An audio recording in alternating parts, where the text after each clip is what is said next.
Fear is the path to the dark side.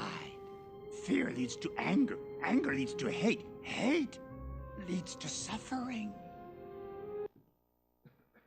So the clip we just watched is from Star Wars Episode 1, The Phantom Menace. How many people have seen that? Quite a few, I figured. Most of us know the story of this prolific series very well. It's a quest of champions braving what seems at times like impossible odds, a tale of clashes between good and evil, and a story about the things that unite people in divisive times. In the fictional Star Wars universe, the Force, an energy field made up of all living things, gives power to two sets of leaders, the Jedi and the Sith. Yoda and all the other Jedi leaders like him rule the light side of the Force. They believe this is what binds everything and everyone together. It is a power they use to gather knowledge, to keep the peace, and to uphold truth. And these three things, the Jedi believe, is a responsibility to be treated with great respect. Then there's the Sith. They're a group of former Jedi seduced by power and leaders of the dark side of the Force. Unlike the Jedi, who work to pool their resources for good, the Sith have learned to tap into the Force in order to use it for evil. They do so by channeling things like fear and anger and using that as a supernatural ability to bend the Force to their will.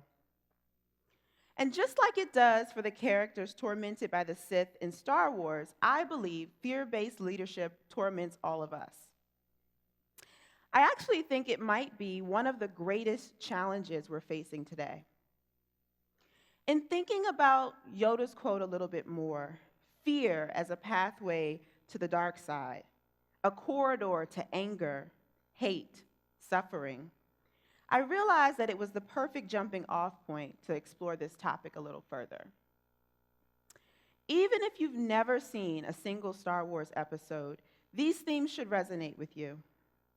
They're some of the same ideas so prevalent in our society.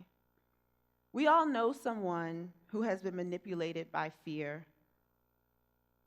Let's take mom and dad, for example. How many parents do we have in the room? A few. Parents, have you ever given your child a directive or an instruction and suggested if they didn't do something that there would be consequences? Maybe you wanted to protect your child from a perceived threat or teach them right from wrong, and there's nothing wrong with that. Still, somewhere deep inside, you knew that the fear of losing something, an allowance, TV time, would sway them into doing what it is you wanted. Now, hold on. I don't want to give anyone the impression that this kind of fear-based leadership is a bad thing. It's actually the kind of thing that keeps many of us on track. But what happens when fear leads the way with bad intent?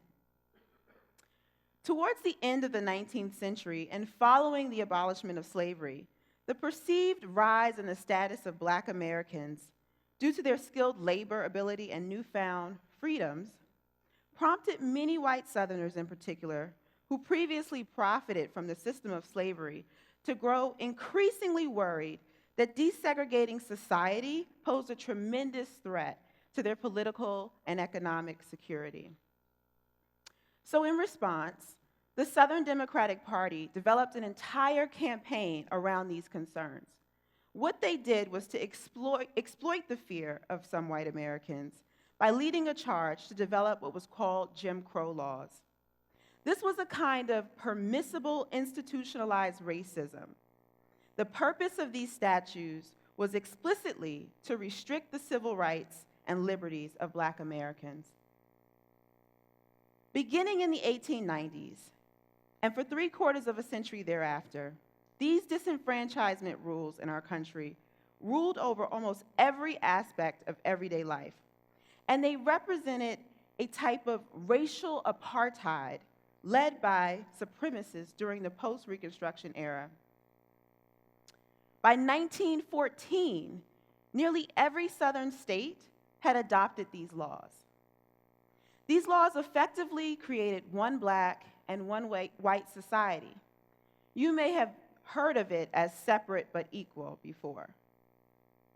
And this de jure segregation of blacks from whites in the United States would not be ruled unconstitutional until 1964, with the Civil Rights Act of 1964. And that basically said, okay, from here on out, the unfair treatment on the basis of race, color, religion, sex, or national origin is no longer allowed. But still, this long-enduring presence of Jim Crow in our country, it manifested itself into something else. Today, I think it's represented in a new de facto inequality. It's evident in so many of our systems and institutions, and it impacts different groups of people. A recent Pew study found that 88% of African Americans in this country believe that they've yet to achieve equal rights. Nearly half of those believe they ever would. While the spirit of Jim Crow is no longer riding around in white sheets or burning on a front lawn, it's now evident in every double standard, alive and well at every social and political juncture, and lying beneath every cold body outlined in white chalk behind a police line that they can't cross.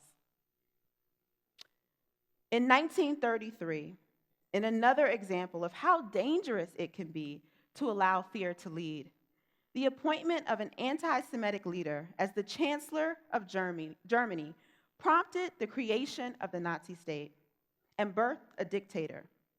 The primary purpose of the Nazi regime was to strip all basic human rights from Jewish people.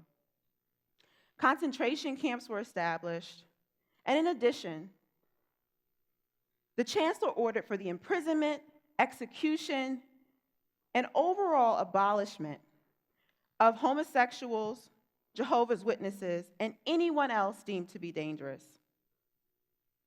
That chancellor's name, as I'm sure you already know, was Adolf Hitler. Hitler believed that he could employ a series of tools, one of them being fear, to literally eradicate the Jews and protect racial purity for the Germans. This tactic was most evident in his rhetoric and used in Nazi propaganda. A man named Joseph Goebbels was Hitler's chief minister of propaganda, and he was pretty good at what he did. In his role, he used a sophisticated marketing campaign to demonize the enemies of the Nazi Party and inflate tensions between the Jews and the Nazis. He did so primarily, again, by playing on people's fears. There was quite a bit of instability and unrest in the country at that time. So while Goebbels was assisting Hitler in his evil plan to eradicate an entire race of people, Jewish families were separated, Jewish people were forced into concentration camps, and gas chambers were used to perform mass killings and other inhumane experiments. In the end, according to estimates published by the United States Holocaust Memorial Museum, up to 6 million Jews, women, children, men, were murdered.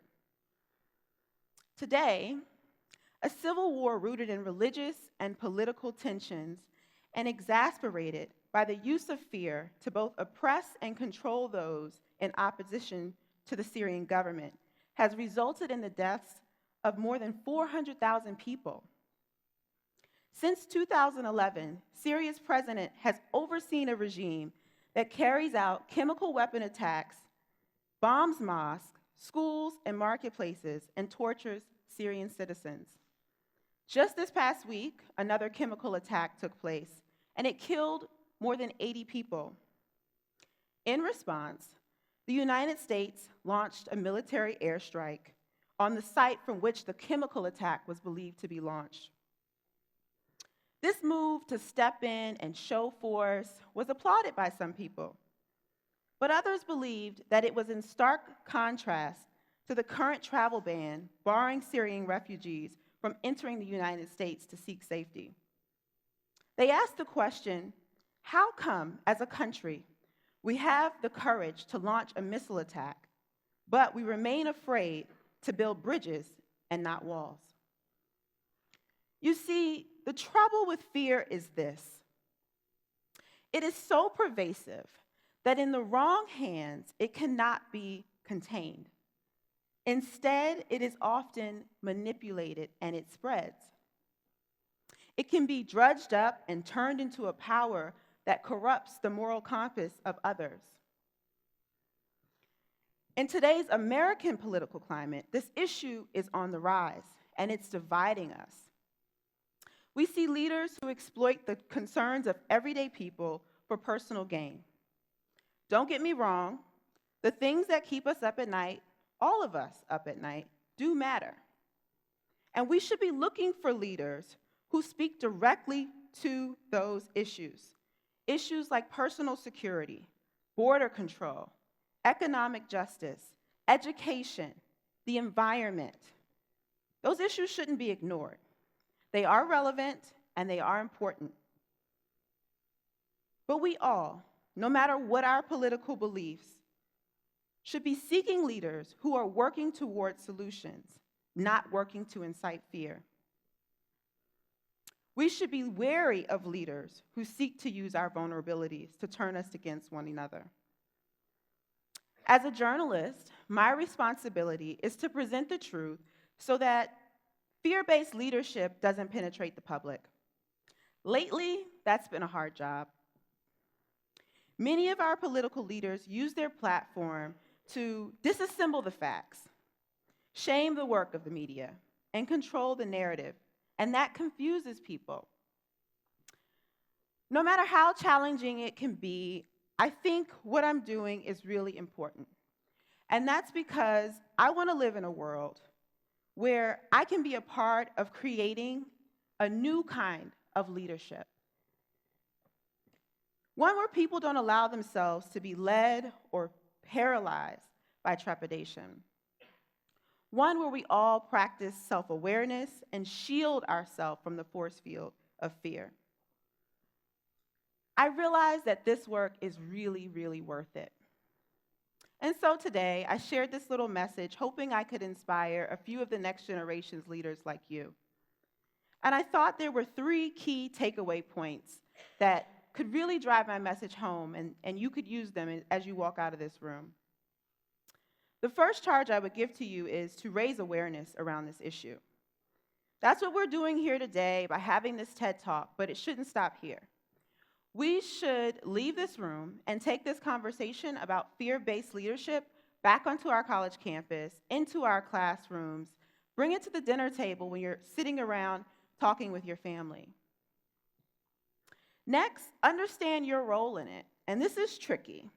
Whether your role be as a leader or someone being led, it's really important to remain conscious and be the kind of person who inspires and motivates people with positivity. And finally, it's really important that we all work to hold our current leaders accountable, no matter what we believe. Leadership through fear has no place in our society. We must challenge our leaders to turn fear into love, trust, and belief. We should call out bias and dishonesty. We should elect good, moral people. People who uphold the light, just like the Jedi. The reality is, the consequences of not doing so are just too great. History's evidence is clear. Let's start shaping a world that isn't ruled by fear. Thank you.